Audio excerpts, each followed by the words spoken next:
নমস্কার। এই মুহূর্তে আমরা 24 আওয়ার্স টিভি রয়েছে সন্দেশখালীতে। আর সন্দেশখালীতে যে ঘটনাটা বারবার সামনে আসছে, মহিলাদের ওপর নির্যাতন, কি হারে মহিলাদের ওপর নির্যাতন হয়েছে আজকে সেটা দেখতে আমরা সরাসরি রয়েছে, আমাদের সাথে রয়েছে গ্রামবাসীরা।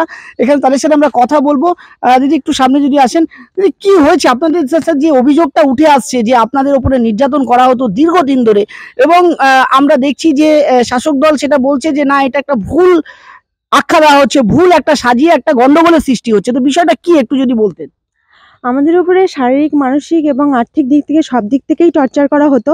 রাতের পর রাত আমাদেরকে বাড়ির থেকে তুলে নিয়ে যাওয়া হতো ওদের মনোরঞ্জনের করার জন্যে। মানে শাসক দলের যারা এখানে কর্মকর্তা রয়েছেন, শিবু হাজরা, উত্তম সর্দার, এনাদেরকে মনোরঞ্জন করতে হতো। আমাদের গ্রামবাসীর যে সব মহিলা মা বোনেরা আছে তাদেরকে নিয়ে যেতে হতো।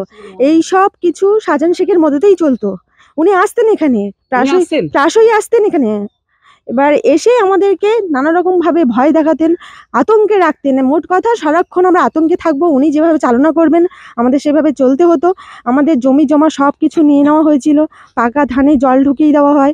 তারপরে মানে যে জন্মজুরির কাজ করে সে থেকে যারা চাকরিজীবী, মানে কেউ বাদ যেত না, সবার কাছে ওনাকে জবাবদিহি করতে হতো।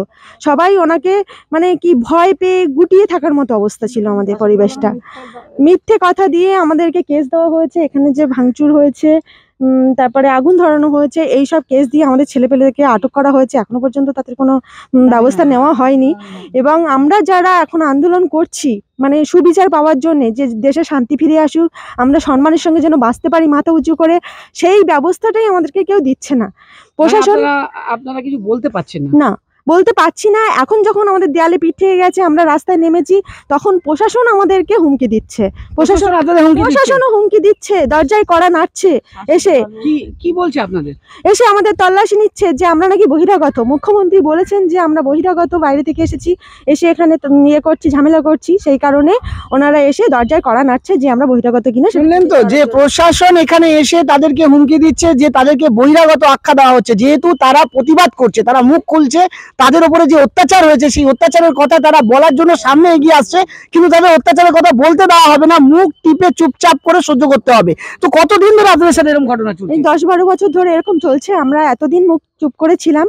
যখনই ইডি এর উপরে হামলা হয় তখন তারপর থেকে আমাদের ভেতরে একটা সাহস কাজ করে যে এবার বোধহয় সুদিন আসছে, আমরা বোধহয় এবার মন খুলে হাসতে পারবো, আমাদের পরিস্থিতি আগের মতো স্বাভাবিক হবে। সেই ভরসাতেই আমরা রাস্তায় নেমেছি। যতদিন না এটা আমরা পাচ্ছি, যে শান্তিটা আমরা পাচ্ছি, আগে ছিলাম সেই শান্তিতে যতদিন না ফিরে আসছে, ততদিন পর্যন্ত আমাদের এই লড়াই আমরা চালিয়ে যাব।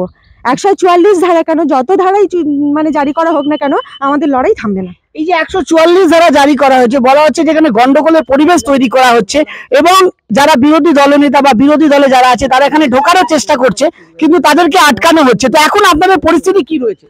এখন পরিস্থিতি বলতে আমাদেরকে পুরো আটকে দেওয়া হয়েছে ঘরের মধ্যে। এবং কোনো মানে সংবাদপত্রের থেকে যারা আসছে আর কি, তাদের কাছে যে আমরা মুখটা খুলবো, আমরা মুখের পর্দাটা সরিয়েও তাদের সঙ্গে কথা বলতে পারছি না। মানে এতটা আতঙ্কে রয়েছি আমরা।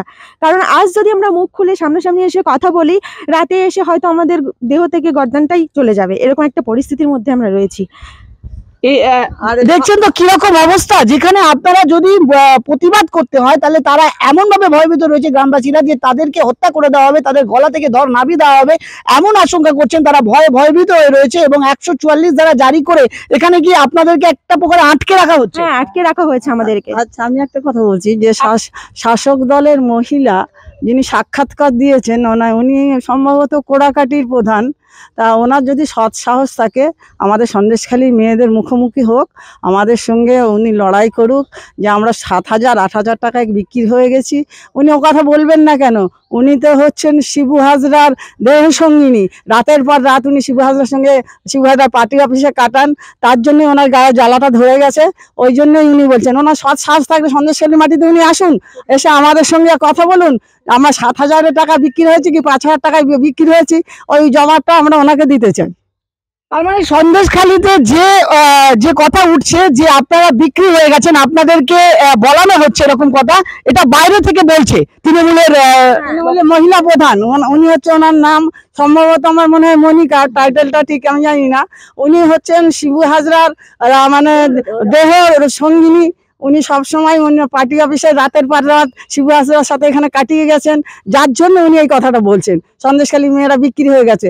সৎ সাহস থাকলে সন্দেশখালী আসুক, সন্দেশখালী এসে সন্দেশখালী মেয়েদের মুখোমুখি হোক যে আমরা কত টাকায় বিক্রি হয়েছি, না আমরা কি করে, না আমরা বহিরাগত, না আমরা RSS। ও আসুক আমাদের সামনে, আমরা উত্তরটা দিয়ে দেবো। শুনলেন তো, সন্দেশখালীর মহিলা যারা রয়েছে, এখানে যারা গ্রামবাসীরা রয়েছে, তারা বলছেন যে তাদের উপর দীর্ঘদিন 10 বছর ধরে এরকম অত্যাচার হচ্ছে।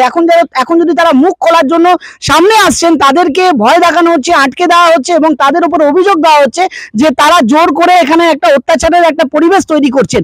আচ্ছা, এখানে যে অনেকে আসছেন তাদেরকে আটকে দেওয়া হচ্ছে, তো তাদেরকে মাঝ রাস্তায় আটকে দেওয়া হয়েছে এবং তাদের সাথে যদি এরকম ঘটে, তাহলে আপনার অবস্থা কি হতে পারে মনে করছেন? আমরা এটুকুই বলতে চাইছি যে ওনারা তো আমাদের পাশে দাঁড়াবার জন্যই আসছে, যে মা বোনেরা অনেক কষ্টে আছে, দুঃখে আছে, সেই দুঃখ দূর করার জন্যই ওনারা আসছেন। তবে ওনাদের আসতে দেওয়া হচ্ছে না কেন? ওনারা তো নিয়ম মেনেই আসতে চাইছেন। এখানে তো বলা আছে 144 ধারাতে 4 জনের বেশি যাওয়া যাবে না, সেখানে ওনারা বলছেন যে 4 জনই আসবেন। তাহলে কেন আমাদের সঙ্গে দেখা করতে দেওয়া হচ্ছে না? স্বরূপটা বেরিয়ে আসবে, তাই ওনাদের যে স্বরূপটা সেটা বেরিয়ে আসবে। আমরা আমাদের যেটা আবেদন আমরা সেটা ওনাদেরকে জানাবো, তার জন্য ওরা ভয়তে ওনাদেরকে আটকে দিচ্ছেন। যেখানে 44 নেই সেখানেও আটকাচ্ছেন। আর 44 সন্দেশখালী ঘাট, ফেরিঘাট, কিন্তু ওনাদেরকে রামপুরের ওই নস্করপাড়া বলে একটা জায়গা আছে, ওখান থেকে ওনাদের আটকে দেওয়া হচ্ছে। ওনাদের মানে শাসক দলের মধ্যে মানে কি প্রচন্ড ভয় কাজ করছে, যাতে ওদের স্বরূপটা বেরিয়ে পড়ে, বেরিয়ে আসবে, সত্যিটা বেরিয়ে আসে, তার জন্য। মুখ্যমন্ত্রী মমতা ব্যানার্জি হয়তো ভাবছেন ওনার গদিটা টলমল করছেন, হ্যাঁ থাকবে কিনা উনি বুঝতে পারছেন না, সেই কারণে গ্রামবাসীর সঙ্গে দেখা করতে দিতে চাইছেন না। আমরা তো বারবার বলেছি যে এখানে কোনো পার্টির রং নেই, আমরা জনসাধারণ, আমাদের যে শিলতানি হয়েছে, যে ধর্ষণ হয়েছে, সেগুলোর জন্যই আমরা বিচার চাইতে নেমেছি।